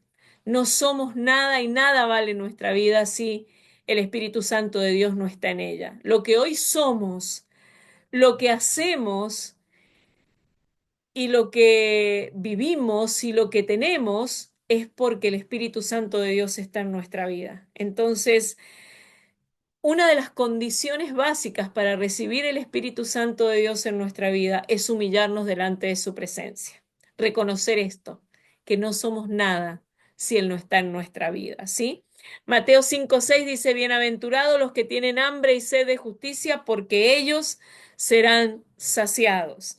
La otra condición es tener hambre de Dios, es buscar el Espíritu Santo de Dios, es clamar que seamos bautizados con ese Espíritu Santo y es entonces sentir esa necesidad de buscar cada día más de Dios para que el Espíritu Santo pueda morar en nosotros y pueda entonces podamos ser bautizados con el Espíritu Santo. Lucas 11:9 dice, y yo os digo, pedid y se os dará, buscad y hallaréis, llamad y se os abrirá. ¿Cuál es la condición importantísima también para recibir el bautismo? Es pedirlo, es buscarlo y lo vamos a encontrar, es doblar nuestras rodillas cada día y clamar al Señor para que seamos bautizados con su Espíritu Santo, para que sus dones se manifiesten en nuestra vida, para que podamos ser herramientas útiles en sus manos cuando podemos entonces recibir el bautismo con su espíritu. Lucas 11:11 dice, ¿qué padre de vosotros si su hijo le pide pan le dará una piedra? ¿O si pescado en lugar de pescado le dará una serpiente? Quienes somos padres sabemos que buscamos el bien de nuestros hijos, que lo que nuestros hijos lo piden si está dentro de nuestras posibilidades y si es algo lógico, se lo damos. Entonces la palabra de Dios dice, ¿qué padre si le pide pan le va a dar una piedra? Si usted le pide a Dios el bautismo con el Espíritu Santo, si usted le pide a Dios que lo bautice con el Espíritu Santo, que imparta dones en su vida, Dios se lo va a dar, pero debe buscarlo, debe unirse al Espíritu Santo de Dios plenamente, que su espíritu se vuelque delante de la presencia de Dios para poder recibir lo que Él tiene para nosotros. Después Jeremías 29:13 dice, y me buscaréis y me hallaréis porque me buscaréis de todo vuestro corazón. Debemos buscar ese bautismo con todo nuestro corazón, no simplemente en la oración, bueno, Señor, bautízame con tu Espíritu Santo. Bueno, Señor, quiero hablar en lenguas. Bueno, quiero ser bautizado. Dice buscar con todo nuestro corazón, volcarnos delante de la presencia del Señor y entonces podremos encontrarlos, buscarlo con todo nuestro corazón. Génesis 32:26, vemos que dice, déjame porque raya el alba. Jacob le respondió, no te dejaré si no me bendices. Buscar de tal forma, no 2 minutos antes de irnos a trabajar, no 2 minutos cuando nos levantemos, ni 2 minutos antes de dormir cuando ya estamos cansados. Es buscar esa presencia y no salir de la presencia del Señor hasta que el Señor no nos llene con su espíritu y no nos bautice con su Espíritu Santo. El Salmo 42:1 dice, como el siervo brama por las corrientes de las aguas, así clama por ti, oh Dios, el alma mía. Que en todo momento del día podamos buscar esa presencia del Espíritu Santo en nosotros. Hay otros versículos más. Salmo 117:1 y 2 dice, alabad a Jehová naciones todos, pueblos todos alabadle, porque ha engrandecido sobre nosotros su misericordia y su fidelidad. La fidelidad de Jehová es para siempre. Termino una partecita más de esta fase del Evangelio cuadrangular y tomamos un descansito de 5 minutos, ¿sí? Cuando nosotros leemos Hechos 2:33, así que exaltado por la diestra de Dios y habiendo recibido del Padre la promesa del Espíritu Santo, ha derramado esto que vosotros veis y oís. Esta es la explicación de Pedro que da en los cuadernillos. Fíjense que aquí dice Hebreos y es hechos. Arréglenlo eso, es Hechos 2:33. Así que exaltado por la diestra de Dios y habiendo recibido del Padre la promesa del Espíritu Santo, ha derramado esto que vosotros veis y oís. Esta explicación de Pedro es la que es válida hoy hasta nuestras vidas, hasta nuestros días, ¿sí? Exaltado por la diestra de Dios y habiendo recibido del Padre la promesa del Espíritu Santo. La recibimos del Padre en cada una de nuestras vidas. Jesucristo es quien bautiza con el Espíritu Santo y esta experiencia se seguirá cumpliendo. No era solo para la época de los apóstoles, como algunas doctrinas enseñan y predican, que eso solo, el bautismo en el Espíritu Santo era solo para la época de los apóstoles. Jesucristo es quien bautiza con el Espíritu Santo y esta experiencia se cumplirá hasta que Cristo venga a buscar a su iglesia. Hechos 2:39 dice, porque para vosotros es la promesa. Y dice algo más, y para vuestros hijos y para todos los que están lejos, para cuantos el Señor nuestro Dios llamare. No era solo para los apóstoles. Este versículo dice que es para mí, que es para mis hijos y para todos los que están para cuantos el Señor nuestro Dios llamare. Es para mí, fue para mis padres, es para mí, es para mis hijos, es para mis nietos, para cada uno de aquellos de nuestras generaciones que puedan seguir y buscar a Dios con todo su corazón, obviamente, y seguir en el camino del Señor, hasta para cuantos el Señor llame hasta que Cristo venga a buscar a su iglesia. Entonces recordemos que es para todos. Esto es bueno que usted lo escudriñe, que lo vea en su casa, que lo analice, que lo mastique, porque es bueno que usted lo conozca para poder, como decíamos al principio, enseñarle a otros, ¿sí? Bueno, terminamos con la segunda fase de nuestro Evangelio cuadrangular. Tomamos 5 minutitos de descanso para que usted pueda ir al baño, tomar un matecito, no sé, haga lo que tenga que hacer y volvemos. Amén.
Vamos a seguir un ratito más a ver si terminamos las otras dos fases del Evangelio hoy.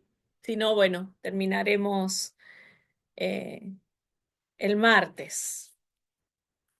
Vamos a tratar de tener un pequeño parcial cuando terminemos. Así que son las 4 fases del Evangelio y la vida de la hermana Macpherson. Todos tienen que sacar 10, porque es muy fácil esto. Así que bueno, posiblemente si terminamos ahora el martes, si no el otro martes, vamos a tener un pequeño parcial entonces de las 4 fases del Evangelio y de la vida de la hermana Macpherson.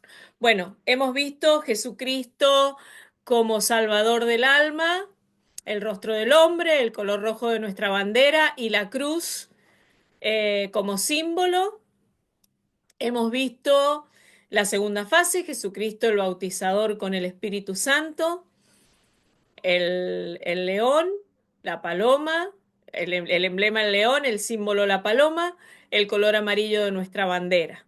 Ahora vamos a ver Jesucristo el sanador o el gran sanador, que el rostro del emblema es el buey, el símbolo es la copa y el color de nuestra bandera es el azul. De esto vamos a ver entonces ahora Santiago 5, 14 y 15 dice, ¿está alguno enfermo entre vosotros? Llame a los ancianos de la iglesia y oren por él, ungiéndole con aceite en el nombre del Señor Jesús, y la oración de fe salvará al enfermo. Y el Señor lo levantará, y si hubiese cometido pecados, le serán perdonados. Él entonces Jesucristo no es solamente el que lleva nuestras cargas, refiriéndose al buey. Yo señalo mi pantalla como que usted me está viendo, ¿vio? Con la mano. El buey, entonces, el buey es un animal de carga, es un animal de fuerza, es un animal de trabajo, es el animal que se usa cuando hace fuerza, es necesario acarrear algo y hacer esta fuerza. Entonces, él es el que lleva nuestras cargas, el que toma nuestras enfermedades, el que lleva nuestros dolores, el que cuida nuestro cuerpo físico, el que nos sana.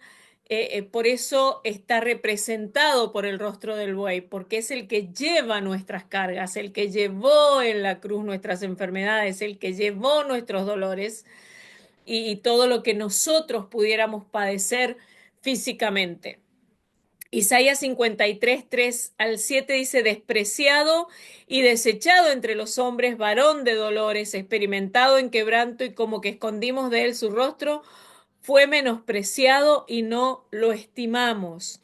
Vemos que esta es la profecía de Isaías, donde habla de que él llevaría todas nuestras enfermedades y nuestros dolores. Él en la cruz del Calvario, ese cordero que llevaría nuestras enfermedades y nuestros dolores en la cruz del Calvario. El versículo 4 de Isaías 53 dice, ciertamente llevó él nuestras enfermedades y sufrió nuestros dolores, y nosotros le tuvimos por azotado, por herido de Dios y abatido. Y el 5 dice, mas él herido fue por nuestras rebeliones, molido por nuestros pecados, el castigo de nuestra paz fue sobre él. Y dice algo más, y por sus llagas fuimos curados. Esta es la profecía de Isaías. Todos nosotros nos descarriamos como ovejas.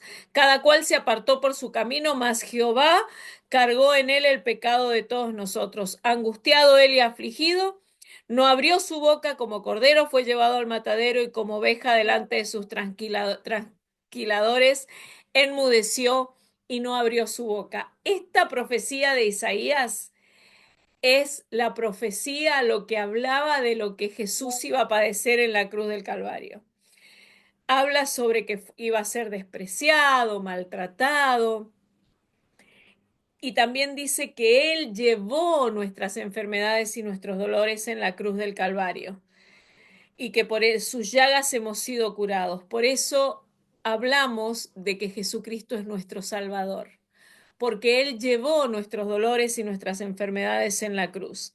Cuando nosotros vamos a Mateo 16, 17, que dice, y cuando llegó la noche trajeron a él muchos endemoniados y con la palabra echó fuera a los demonios y sanó a todos los enfermos para que se cumpliese, dice, lo dicho por el profeta Isaías, cuando dijo, él mismo tomó nuestras enfermedades y llevó nuestras dolencias. La palabra de Isaías se cumple en este momento también cuando Jesús caminaba en la tierra, oraba por los enfermos y los enfermos se sanaban, oraba por los endemoniados y los endemoniados quedaban libres. Es decir, Jesús no solo sanó a los enfermos, sino que él mismo les encomienda, dice a los discípulos, para que ministraran sanidad a los necesitados. Marcos 16, 17 y 18 dice, entonces le respondió Jesús, bienaventurado eres Simón, hijo de Jonás, porque no te lo reveló carne ni sangre, sino el Padre que está en los cielos. Y dice el versículo 18, y yo también te digo que tú eres Pedro,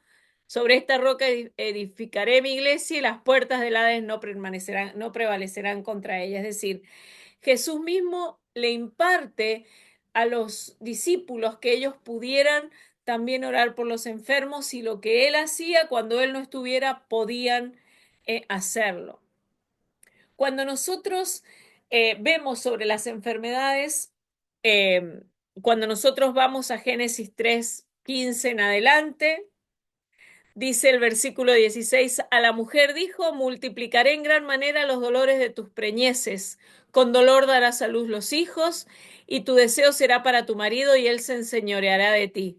Al hombre le dijo, por cuanto obedeciste a la voz de la mujer y comiste del árbol de que te mandé diciendo, no comerás de él, maldita será la tierra por tu causa, con dolor comerás de ella todos los días de tu vida. Espinos y cardos te producirá, y comerás plantas del campo. Con el sudor de tu rostro comerás el pan hasta que vuelvas a la tierra, porque de ella fuiste tomado, pues polvo eres y al polvo volverá. En estos versículos vemos que hay situaciones que la enfermedad entra en el momento que entró el pecado en el mundo, porque es parte de esta maldición, porque dice que Dios le dice a la mujer, multiplicaré en gran manera el dolor en el momento del parto. Quizás antes de esto, la idea era no sufrir dolores de parto, bueno, pero después de esta maldición dice que multiplicaré en gran manera, con dolor darás a luz tus hijos, ¿sí? Entonces aquí comienza a entrar, entonces la enfermedad en este momento es parte de esta maldición, es decir, al desobedecer el hombre a Dios, caer en el pecado, comer el fruto del árbol que Dios le había dicho que no lo hicieran, entran el pecado, entra la enfermedad y la muerte, entonces, en el sentido de la pureza, en el sentido de la vida eterna, entra la muerte eterna y la salud divina. Entonces, cuando nosotros vemos que la enfermedad entra por el pecado, pero también vemos que hay un rescate a esta maldición, la explicación que Cristo Jesús contribuye a darnos, la confianza de que el Señor va a sanarnos de esta enfermedad, que podemos entonces nos da una doble cura para una maldición doble. Para el pecado, salva nuestras almas, perdona nuestros pecados y también la enfermedad puede sanar, Dios puede sanar nuestra enfermedad cuando oramos e intercedemos delante de su presencia, porque la palabra de Dios dice que Él llevó las enfermedades en la cruz del Calvario. Entonces, nos da este doble rescate, esta doble posibilidad de ser salvados, nuestra alma, y de ser librados de enfermedad nuestro cuerpo, que se introdujeron entonces por la caída del hombre en el huerto del Edén. Isaías 53:5 dice, mas él herido fue por nuestras rebeliones, molido por nuestros pecados, el castigo de nuestra paz fue sobre él, y por sus llagas fuimos nosotros curados. En este versículo vemos que Isaías nos muestra a Jesús como salvador del alma y como sanador del cuerpo, porque dice que fue herido por nuestras rebeliones, molido por nuestros pecados, y que por sus llagas fuimos curados. Es decir, Isaías profetiza esto y nos muestra esto, entonces, que se vio cumplido con la muerte de Jesucristo en la cruz del Calvario. Después vemos a lo largo del Antiguo Testamento muchos milagros que Dios hizo a través de los profetas, muchas sanidades hechas en los cuerpos, milagros notables de sanidad. El Salmo 103.3 dice, Él es quien perdona todas tus iniquidades, el que sana todas tus dolencias. Fíjense que en este Salmo también vemos las dos fases juntas, la salvación del alma, porque dice que Él es quien perdona todas tus iniquidades, pero también dice el que salva todas tus dolencias. Aquí vemos las dos fases cumplidas, Jesucristo como salvador del alma y como sanador del cuerpo. Fíjense que en el segundo libro de Reyes 5:12 dice, Habana y Farfar, ríos de Damasco, no son mejores que todas las aguas de Israel, si me lavare en ellos, ¿no seré también limpio? Y se volvió y se fue enojado. Este versículo, cuando vamos al contexto, es el momento en que el profeta le dice a Naamán que se sumerja en las aguas del río Jordán, que era para ser limpio de su sarna. Sí, él se enoja porque hay otros ríos más limpios, pero él entra, entonces después vuelve porque sus criados le dicen y lo hace. Isaías 38:4 y 5 dice, entonces vino palabra de Jehová a Isaías diciendo, ve y di a Ezequías, Jehová Dios de David tu padre dice así, he oído tu oración y visto tus lágrimas. He aquí que yo añado a tus días 15 años. Vemos que Dios le da la posibilidad a Ezequías entonces de vivir 15 años más porque era lo que él le pedía. Y esta era la voluntad de Dios para su vida, seguramente. Las sanidades también para estos tiempos. El poder de Jesucristo se sigue manifestando en nuestras vidas cuando le buscamos. Y aquí podemos ver el versículo lema de Hebreos 13:8 que tenemos en todas nuestras iglesias cuadrangulares, que dice Jesucristo es el mismo ayer y hoy y por los siglos. Lo que Jesucristo hizo, que lo hablamos recién, mientras caminaba en la tierra, lo va a hacer hoy y lo va a hacer también mañana cuando nosotros quizás ya no estemos. Entonces Jesucristo se sigue manifestando en todos aquellos que le busquen. Ahora, vemos condiciones para recibir la sanidad divina. Lo primero que nos muestra el apunte es la confesión de pecado. Es decir, yo tengo que presentarme a Dios pidiendo perdón por mis pecados, que limpie mi vida para poder entonces recibir la sanidad dentro de la voluntad de Dios, si es lo que Él espera para nosotros. El perdón de los pecados. Y hay algo más, oración los unos por los otros. Necesitamos esa oración intercesora para que Dios sane nuestro cuerpo y para que Dios haga la obra que estamos necesitando. También debemos guardar los mandamientos de Dios. La comisión que Cristo le dejó a sus discípulos es la dejó para que obrara hasta que Él venga. Lucas 9:1 y 2 dice, habiendo reunido a sus 12 discípulos, les dio poder y autoridad sobre todos los demonios y para sanar enfermedades. Y los envió a predicar el reino de Dios y sanar a los enfermos. Fíjese que dice, habiendo reunido a sus 12 discípulos, les dio poder y autoridad sobre los demonios y para sanar enfermedades. Dios nos da esa autoridad, Dios nos da ese poder cuando somos llenos del Espíritu Santo, cuando recibimos el Espíritu Santo en nuestra vida y entonces podemos orar por los enfermos y dice que Jesús les dio esta autoridad a sus discípulos y los envió a predicar y a sanar a los enfermos, ¿sí? Debemos orar por los enfermos, sí, pero también debemos recibir el Espíritu Santo en nuestra vida y ese bautismo para poder orar por otros, ¿sí? Isaías 10:2 al 9 dice, y les decía, la mies a la verdad es mucha, mas los obreros pocos, por tanto rogad al Señor de las mies que envíe obreros a su mies. Y he aquí, yo os envío como corderos en medio de lobos. Dice, no llevéis bolsa, ni alforja, ni calzado, y a nadie saludéis por el camino en cualquier casa donde entréis. Primeramente decid, pase a esta casa. Y si hubiere allí algún hijo de paz, vuestra paz reposará sobre él, y si no, se volverá a vosotros. Y posad en aquella misma casa, comiendo y bebiendo lo que os den, porque el obrero es digno de su salario. No os paséis de casa en casa, en cualquier ciudad donde entréis y os reciban, comed lo que os pongan delante y sanad a los enfermos que en ella haya y decidles, se ha acercado a vosotros el reino de Dios. Encomendó que fueran a predicar el evangelio y que oraran por los enfermos para que los enfermos también sanaran. Y en Marcos 16, 15 al 20 dice, y les dijo, id por todo el mundo y predicad el evangelio a toda criatura, el que creyere y fuere bautizado será salvo, mas el que no creyere será condenado, y estas señales seguirán a los que creen. Dice, en mi nombre echarán fuera demonios, hablarán nuevas lenguas, tomarán en las manos serpientes y si bebieren cosa mortífera no les hará daño, sobre los enfermos pondrán sus manos y sanarán. Cuando nos detenemos a escudriñar este versículo, vemos un montón de cosas que podemos sacar. Es decir, la gran comisión es ir y predicar el evangelio a toda criatura.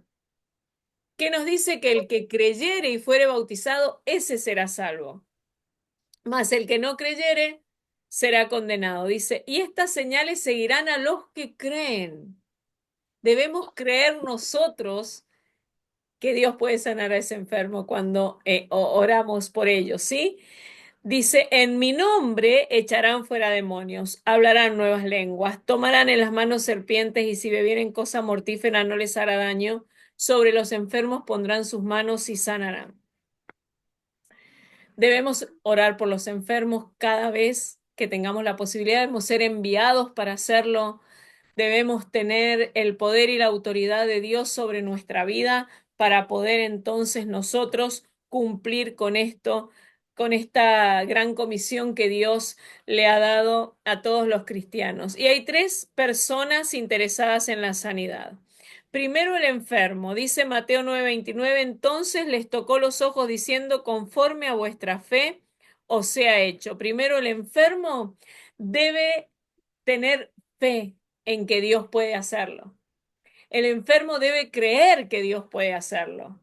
Si bien nosotros muchas veces oramos por personas inconversas y Dios puede obrar y Dios sabrá cuál es su voluntad, pero el enfermo debe creer que Dios puede hacerlo, debe tener la fe suficiente para creer que Dios puede hacerlo. El segundo es quien hace la oración, quien intercede, que primero nosotros tenemos que orar con fe para que la oración se cumpla, para que la oración de fe, dice la palabra de Dios, sanará al enfermo. Entonces nosotros debemos orar con fe, ¿sí?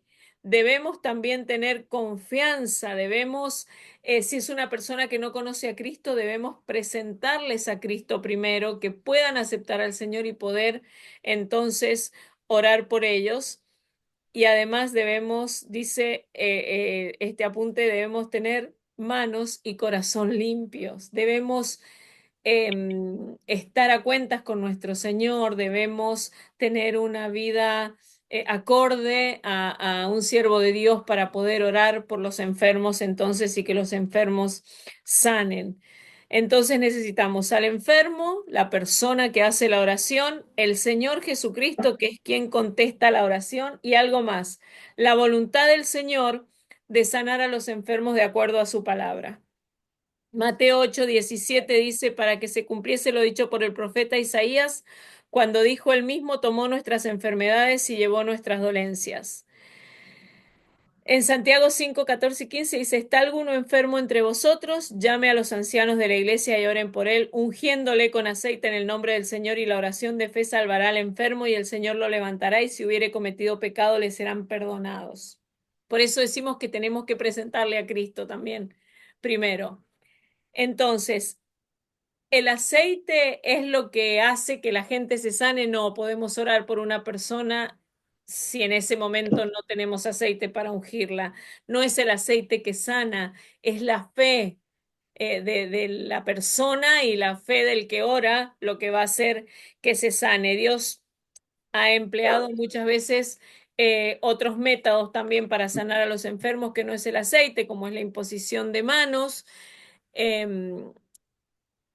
Me voy a detener un minuto en esto que decíamos recién, que lo cuarto es la voluntad del Señor sanar a los enfermos de acuerdo a su palabra. Hay algo que a veces nos preguntan o se cuestiona o a veces eh, buscamos respuesta a por qué Dios nos sana siempre. ¿Le ha pasado que ore por una persona y que la persona no se sane, que parta de este mundo a lo mejor sin sanar? Bueno, porque Dios es soberano y porque la voluntad del Señor es sanar, pero también tenemos a Pablo que tenía el aguijón en su carne y que eso hizo que él creciera en el Señor porque siempre lo tenía allí. Grandes siervos de Dios que han partido de este mundo con una enfermedad es porque no se ha orado, sí se ha orado, pero no podemos torcer la voluntad de Dios. La palabra de Dios dice que todo tiene su tiempo, tiempo de nacer y tiempo de morir. Y a veces es esa enfermedad la que hace que este tiempo se cumpla. Entonces, siempre oramos con fe, siempre oramos para que Dios sane, pero no queremos torcer la voluntad de Dios porque debe ser así, porque Dios es soberano y porque Él sabe, pero nosotros siempre oramos con la seguridad de que Dios va a sanar. Entonces, es la unción con aceite, la imposición de manos. Dice Mateo 16, 18, sobre los enfermos pondrán sus manos y sanarán. Mateo 8, 8 al 13 dice, respondió el centurión y dijo, Señor, no soy digno de que entres bajo mi techo, solamente di la palabra y mi criado sanará, porque también yo soy hombre de autoridad y tengo bajo mis órdenes soldados, y digo a este ve y va y al otro ven y viene y mi siervo hace esto y lo hace. Al oírlo Jesús se maravilló y dijo a los que le seguían, de cierto os digo que ni aún en Israel he hallado tanta fe. Sí, Por la encima palabra, por la palabra hablada, perdón, hay un micrófono abierto, creo que es de Anabel Ramírez. Em, la palabra hablada también puede sanar, es decir, Dios usa la forma que Él quiere. Nosotros oramos por los enfermos y Dios usa el método que Él quiere usar para sanar un cuerpo, ¿sí? También cuando nosotros vamos a Hechos 19, 11 y 12, dice la palabra de Dios, hacía Dios milagros extraordinarios por mano de Pablo. Y dice algo más, de tal manera que aún se llevaban a los enfermos los paños y delantales de su cuerpo y las enfermedades se iban de ellos y los espíritus malos salían. Esto es orar sobre las prendas. Podemos orar sobre una prenda y que esa prenda cuando la persona se la ponga, Dios sobre sanidad en ella. Sí, porque la palabra de Dios dice que aún orando sobre esa prenda, de acuerdo a la fe de la persona, Dios puede obrar. Entonces, puede ser por la unción con aceite, por la imposición de manos, por la palabra hablada, orando sobre una prenda. Y también dice Números 21:8, y Jehová dijo a Moisés, hazte una serpiente ardiente y ponla sobre un asta, y cualquiera que fuera mordido y la mirare, a ella vivirá. Una mirada, es decir, cuando creemos que Dios puede hacerlo, cuando tenemos nuestros ojos puestos en Jesús, cuando oramos con la seguridad de que Dios lo va a hacer, los enfermos son sanados y esta es la voluntad de Dios. Es decir, em, fíjese que dice que eh, habían situaciones que no tienen que ver directamente quizás con la recuperación del enfermo. Nosotros debemos orar. La palabra de Dios dice que debemos orar los unos por los otros y Dios va a sanar los cuerpos porque esta es su promesa, hagamos un paréntesis, dentro de su voluntad. Dios es soberano.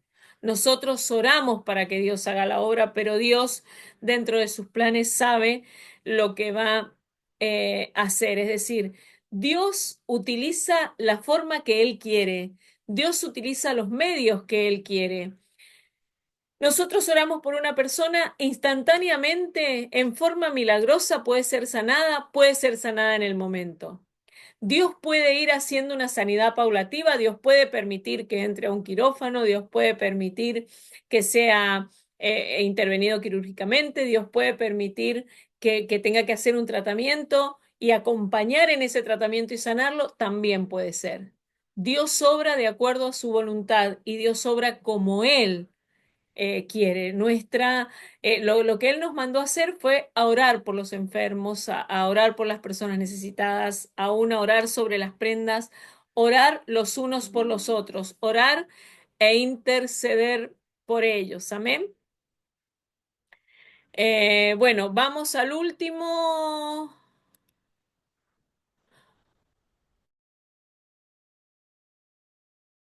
Vamos a ir al último, a la última fase de nuestro evangelio. Tengamos en mente esto, porque en este orden vemos que somos salvos por la sangre de Cristo, aceptamos al Señor, lo reconocemos como Señor y Salvador de nuestra vida. Somos, después de esto, el paso inmediato es ser bautizados con el Espíritu Santo. Esto hace que seamos sanados y ahora la última fase que es Jesucristo viene a buscar a su iglesia. Es este el orden, ¿sí? Este es el orden que debemos tener en nuestra vida para poder entonces completar la obra de Dios en nosotros. El cuarto rostro es el rostro del águila, que está abajo en lo que yo les estoy mostrando. El rostro del águila en el emblema, la corona es el símbolo y el color violeta o morado es el color en nuestra bandera, ¿sí? El color púrpura. Esta fase refleja la venida del Rey de Reyes ministrando para la eternidad. Es decir, el águila se encuentra en las nubes. Todos conocemos el relato de un águila, ¿sí? Desciende de las alturas para llevar a las crías en sus alas y el águila es considerada entonces como el rey de las aves. Hace sus nidos en lugares altos, los cubre con sus alas y todos sabemos que llega un momento en que el águila cambia aún su pico. Siempre escuchamos esa historia, que el águila golpea contra las rocas su pico para que salga la cáscara vieja y cambie y entonces tenga lo nuevo bajo esa cáscara que va saliendo. Entonces, cuando nosotros vemos que el águila se eleva muy alto, de esta misma manera Jesucristo tiene entonces su hogar en los cielos y está preparando el lugar para nosotros. Ese lugar que lo obtuvo muriendo en la cruz del Calvario, entregó su propia vida para que nosotros tuviéramos ese lugar. Para esto derramó su sangre, para que nosotros pudiéramos tener vida eterna y alcanzar nuestro lugar en el cielo. Cuando nosotros leemos en Génesis 49:10, dice, no será quitado el cetro de Judá, ni el legislador de entre sus pies, hasta que venga Silo, y a él se congregarán los pueblos. Vemos que esta es la profecía de Jacob de la majestad de Jesucristo, el Rey venidero en el Antiguo Testamento. También lo profetizó Isaías cuando dijo en Isaías 9:7, lo dilatado de su imperio y la paz no tendrán límite sobre el trono de David y sobre su reino, disponiéndolo y confirmándolo en juicio y en justicia desde ahora y para siempre. El celo de Jehová de los ejércitos hará esto. También lo hizo Jeremías. Habló de Jesucristo como rey en el capítulo 23, versículos 5 y 6. He aquí que vienen días, dice Jehová, en que levantaré a David renuevo justo y reinará como rey, el cual será dichoso y hará juicio y justicia en la tierra. En sus días será salvo Judá, Israel habitará confiado y este será su nombre por el cual llamarán Jehová justicia nuestra. Daniel escribió de la venida de Cristo en las nubes. En el capítulo 7 dice, miraba yo en la visión de la noche y aquí con las nubes del cielo venía uno como un hijo de hombre que vino hasta el anciano de días y le hicieron acercarse delante de él y le fue dado dominio, gloria y reino para que todos los pueblos, naciones y lenguas le sirvieran Su dominio es dominio eterno que nunca pasará y su reino uno que no será destruido. Entonces vemos que en el Antiguo Testamento se profetizaba que Jesucristo sería el rey que viene. También lo vemos en el Nuevo Testamento, ¿sí?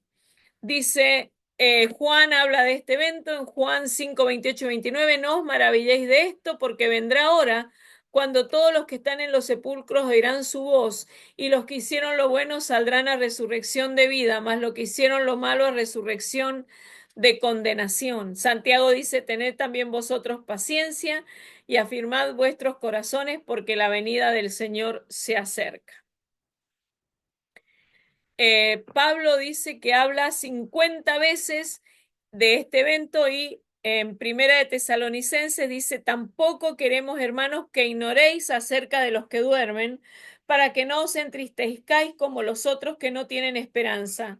Porque si creemos que Jesús murió y resucitó, así también traerá Dios con Jesús a los que durmieron en él. Por lo cual os decimos esto en la palabra del Señor, que nosotros que vivimos, que habremos quedado hasta la venida del Señor, no precederemos a los que durmieron, porque el Señor mismo, con voz de mando, con voz de arcángel y con trompeta de Dios, descenderá del cielo y los muertos en Cristo resucitarán primero. Después encontramos también en Hechos 10:11 que los ángeles explicaron esto a los discípulos y estando ellos con los ojos puestos en el cielo, entre tanto que él se iba, esto nos habla de cuando ascendió Jesús, pusieron junto a ellos dos varones con vestiduras blancas, los cuales también les dijeron, varones galileos, ¿por qué estáis mirando el cielo? Este mismo Jesús que ha sido tomado de vosotros al cielo, así vendréis así vendrá como lo habéis visto ir al cielo. Vamos a dejar acá la última parte eh, de la segunda venida y del rapto, porque ya van a ser las 10 menos 5 y no quiero robarles mucho tiempo. Vamos a ser obedientes en el horario que tenemos. Así que, bueno, vayan viendo las otras fases. Si tienen dudas, alguno me pregunta, no hay problema. Creo que por ahora es un tema que lo vamos viendo claro. Y entonces la semana que viene vamos a terminar con, con esta última fase y ya vamos a comenzar con eh, los artículos de fe. Y entonces el otro martes haríamos un pequeño parcial sobre las fases y la vida de la hermana Macpherson. Yo no sé si alguien quiere orar para terminar la clase de hoy, puede hacerlo. ¿Alguien quiere orar? ¿No? Ahí está, vi una manito. Quien quiera orar, habilita el micrófono y ora, ¿no? Bueno, vamos a orar entonces. Señor, te adoramos y te bendecimos. Te doy gracias, Señor, por la clase que hoy hemos tenido.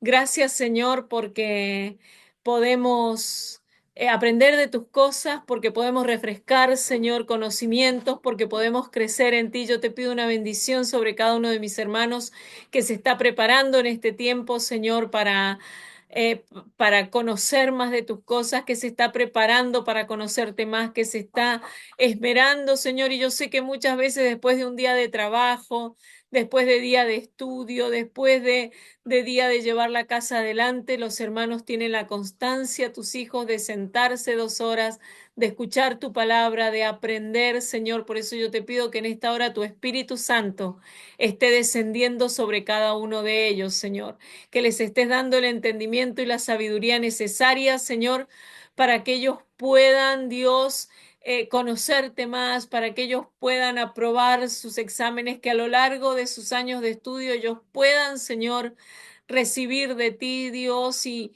ampliar sus conocimientos de tus cosas. Yo te doy gracias por este tiempo que podemos compartir juntos y te pido, Señor, que nos despidas de esta clase, pero no de tu presencia y que acompañes a cada uno de mis hermanos también en sus quehaceres y en su vida en este tiempo. Gracias te doy por todo en el nombre de Jesús. Amén y amén. Bueno, que el Señor les bendiga. Gracias, pastora, Nos bendiciones. vemos el martes. Dios les bendiga a todos. Bendiciones a todos. Bendiciones a todos. Chao, que Dios les bendiga. Gracias, pastora. Bendiciones a todos. Dios los bendiga. Que tengan buena Dios los semana. bendiga. Dios les bendiga. Amén, igualmente.